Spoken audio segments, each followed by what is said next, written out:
Good morning my dear friends. Direct selling, network marketing, multi level marketing అనేవి చాలా wonderful ఇండస్ట్రీకి సంబంధించినటువంటి పదాలు.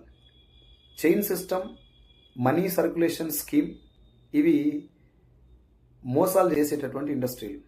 అయితే చాలామందికి ఈ రెండింటి మధ్య తేడా తెలియక కొన్ని మనీ సర్క్యులేషన్ స్కీమ్లలో డబ్బులు పోగొట్టుకొని తెలిసి తెల్లగూడలో పోయి జాయిన్ అయ్యి అన్నీ ఇలాగే ఉంటాయి అనుకొని నిజాయితీగా ఉన్నటువంటి కంపెనీ మీద కూడా కామెంట్ చేస్తూ ఉంటారు. యూట్యూబ్లలో చాలామంది ఏదన్నా వీడియో సక్సెస్ స్టోరీకి సంబంధించిన వీడియో కానీ లేదంటే ఇన్స్టాగ్రామ్లో ఏదన్నా పోస్ట్ పెట్టినా కూడా ఊరు పేరు లేకుండా కామెంట్ పెట్టి వదిలేస్తారు. నీకు దమ్ము ఉంటే నీకే కామెంట్ పెడతారు కదా. డైరెక్ట్ సెల్లింగ్ ఫేక్ అని ప్రూవ్ చేయండి, నెట్వర్క్ మార్కెటింగ్ ఫేక్ అని ప్రూవ్ చేయండి. పుస్తకాలు ఉన్నాయి డైరెక్ట్ సెల్లింగ్ ఇండస్ట్రీ మీద, బుక్స్ రాస్తున్నారు. ప్రపంచవ్యాప్తంగా మంచి పొజిషన్లో ఉన్నటువంటి ఇండస్ట్రీ డైరెక్ట్ సెల్లింగ్. కాకపోతే మనం అర్థం చేసుకునేటటువంటి విధానంలో తేడా ఉంది. మీరే చెప్పండి నాకు. డాక్టర్లు అందరూ మంచోళ్ళు ఉంటారా? డాక్టర్ వ్యవస్థ గొప్పది, డాక్టర్ వృత్తి చాలా గొప్పది. దేవుళ్ళకు మొక్కనోడు కూడా డాక్టర్ 2 చేతులెత్తి దండం పెడతాడు. కానీ శవానికి ట్రీట్మెంట్ చేసి పైసలు వసూలు చేసిన డాక్టర్లు కూడా ఉన్నారు.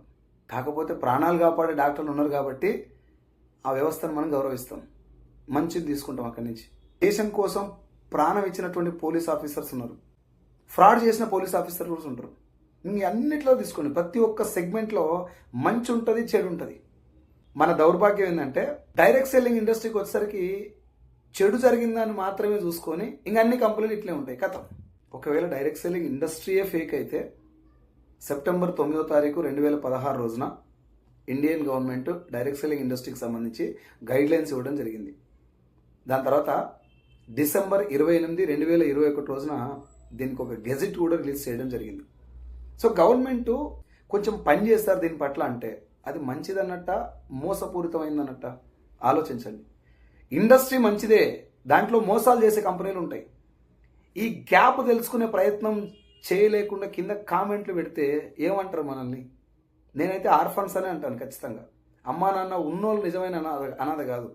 ఊరు పేరు లేకుండా కామెంట్లు పెడితే వాళ్ళందరూ అనాథలే. మన లైఫ్ గురించి ఆలోచించాలి సార్. అవతలోనికి ఏదో కామెంట్ పెట్టి వాళ్ళని కించపరిచి శునకానందం పొందే బదులు ఒకసారి మన జీవితం గురించి ఆలోచించాలి. నాకేదన్నా పనికి వస్తుందేమో ఈ అవకాశం, విను, వచ్చి తెలుసుకో. ఒక 10 నిమిషాలు టైం కేటాయించు, లేదా ఒక గంట కేటాయించు. అక్కడ 3-4 గంటలు సినిమాలు కూర్చోట్లే, అట్లా ఒక మీటింగ్కి రండి. ఫిజికల్గా మీటింగ్లు పెడుతున్నాం కదా మనం, సెమినార్స్ జరుగుతున్నాయి కదా. నిజంగానే అది ఫ్రాడ్ అయితే డైరెక్ట్గా అడగవచ్చు కదా అక్కడ పోయి. ఇంటికాడ కూర్చొని కామెంట్ పెట్టడేందుకు కాక అందరికీ చెప్తున్నా, మన అందరివి ఈ కామెంట్ పెట్టే బ్యాచ్ అంతా దాదాపు పేదరికంలో ఉన్న బ్యాచే మనందరం. కరెక్ట్గా చెప్పాలంటే మనందరికీ ఏం తెలియదు. తెలంగాణకు సీఎం ఎవరుంటే బాగుంటుంది, ఆంధ్రాలో ఎవరు పరిపాలిస్తే బాగుంటుంది, ప్రధానమంత్రి అయితే ఎవరైతే బాగుంటుంది అని చెప్పేసి కూడా మనం మాట్లాడతాం. మన ఇంట్లో కరెంట్ బిల్ కూడా చక్కగా కట్టనీకి రాదు మనకి నెలకి. ఆ బ్యాచే ఎక్కువ కామెంట్ చేస్తుంటారు. సో దయచేసి అందులోకి వెళ్ళి బయటికి రండి. ఏదన్నా ఒక industry, not only network marketing, ఏదన్నా ఒక బిజినెస్ ఆపర్చునిటీ వచ్చింది, ఒకరు వీడియో పెట్టారు, వాళ్ళకి ఇన్కమ్ వచ్చిందని చెప్పారు, అడగండి వాళ్ళని. డబ్బు ఎలా వస్తుంది ఇలా నిజంగా? మీరు ఏదో లక్షల కార్లు అని చెప్తున్నాడు, వాస్తవంగానే వస్తుందా? ఇది బ్యాంక్ స్టేట్మెంట్ అడగండి. మీ మొబైల్ నెంబర్ పెట్టి కాల్ చేయండి, మేము కూడా దీని ముందు తెలుసుకోవాలనుకుంటున్నాం అడగండి. ధనవంతుడుగా అవటానికి లక్షల ఆపర్చునిటీస్ ఉన్నాయి, కానీ పేదవాడు ధనవంతుడుగా అవటానికి కొన్ని అవకాశాలు మాత్రమే ఉంటాయి. ఆ అవకాశాలన్నీ పక్కకు పెట్టి మనం జాబులంటే తిరుగుతాం. జీవితం మొత్తం సంకనాకపోయిందాక జాబులంటే తిరుగుతాం. జాబులు చేసి సగం రోజులు అయిన తర్వాత అప్పులు అయినాక అప్పుడు సెకండ్ ఇన్కమ్ సోర్స్ గురించి ఆలోచిస్తాం. సో నా రిక్వెస్ట్ ఏంటంటే మై డియర్ ఫ్రెండ్స్, ఏ ఇండస్ట్రీ మీ దగ్గరికి వచ్చినా ఇది ఏంటో తెలుసుకోవడానికి ప్రయత్నం చేయండి. నేను యాజ్ ఎ ఫార్మా సేల్స్ మేనేజర్గా ఒక 11 సంవత్సరాలు ఉద్యోగం చేసిన, ప్రైవేట్ జాబ్, 50,000 రూపీస్ నా హైయెస్ట్ శాలరీ, 50,000 రూపాయలు. అప్పటి వరకు నాకు కూడా ఇట్లనే ఉండే ఒపీనియన్, అన్ని ఫేక్ ఉంటాయి బయట అని చెప్పి. నేను కూడా ఫిజికల్గా ఒక మీటింగ్కి వెళ్ళి అక్కడ ఏం జరిగిందో తెలుసుకొని ఈ బిజినెస్ నిజంగానే మందిని ముంచేదా లేదంటే మనం అట్లా అనుకుంటున్నామా అనే విషయం మీద నాకు క్లారిటీ వచ్చినాక 3 years అవుతుంది. ఎగ్జాక్ట్గా 3 years Vestige marketing private limited అనేటటువంటి ఒక డైరెక్ట్ సెల్లింగ్ కంపెనీని పట్టుకొని నాకున్నటువంటి శక్తిని మొత్తం దాంట్లో పెట్టి ఒక టీంను తయారు చేసుకొని, ₹1 కూడా పెట్టుబడి పెట్టకుండా మంచి టీం తయారు చేసుకొని వాళ్ళల్లో ఉన్నటువంటి శక్తిని అంతా బయటికి తీసుకొని నా దగ్గర ఉన్నటువంటి శక్తిని కూడా బయటికి తీసి నిజాయితీగా కష్టపడుతూ చాలామందికి దీని గురించి అవేర్నెస్ కలిగిస్తూ ఇప్పటి వరకు వెస్టీజ్ ద్వారా నేను తీసుకున్నటువంటి టోటల్ ఇన్కమ్ 87 lakhs, 87 లక్షలకు నా దగ్గర మీకు కావాల్సినటువంటి లెక్కలు, ప్రూఫ్స్ అన్నీ ఉన్నాయి. కాబట్టి నేను రిక్వెస్ట్ చేసేది ఏంటంటే ఏదన్నా కానీ ఉండదు, అది ఫేక్ అవ్వచ్చు, జెన్యున్ కూడా అవ్వచ్చు. కానీ ప్రతిదానికి మనకు ఉన్నటువంటి హాఫ్ నాలెడ్జ్ తోటి కింద కామెంట్ పెట్టొద్దు. ఒకవేళ పెట్టే ధైర్యం చేస్తే మొబైల్ నెంబర్ పెట్టి కామెంట్ పెట్టండి.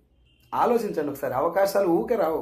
అందుకే మిమ్మల్ని రిక్వెస్ట్ చేస్తున్నా, జస్ట్ నో అబౌట్ దిస్. ఇప్పుడు నేను చేసినటువంటి డైరెక్ట్ సెల్లింగ్ గురించి, నేను చేస్తున్నటువంటి కంపెనీ గురించి నీకు తెలవాలంటే ఒకసారి నేను పెట్టేటటువంటి మీటింగ్స్ హైదరాబాద్లో కానీ, ఏపీలో కానీ, తెలంగాణలో కానీ రెగ్యులర్గా జరుగుతూ ఉంటాయి. ఆ మీటింగ్కి ఒకసారి రండి, లేదంటే మీ మొబైల్ నెంబర్ కింద కామెంట్ చేయండి, నేనే మీకు కాల్ చేస్తాను. ఆ మీటింగ్ ఎక్కడ ఉందో మీకు ఇన్ఫార్మ్ చేస్తాను. మీటింగ్కి వచ్చి కూర్చొని వినండి, తెలుసుకోండి. డైరెక్ట్ సెల్లింగ్ ఫేక్ కాదు సార్. డైరెక్ట్ సెల్లింగ్లో దాని పేరు చెప్పుకొని మోసాలు చేసే కంపెనీలు చాలా ఉన్నాయి.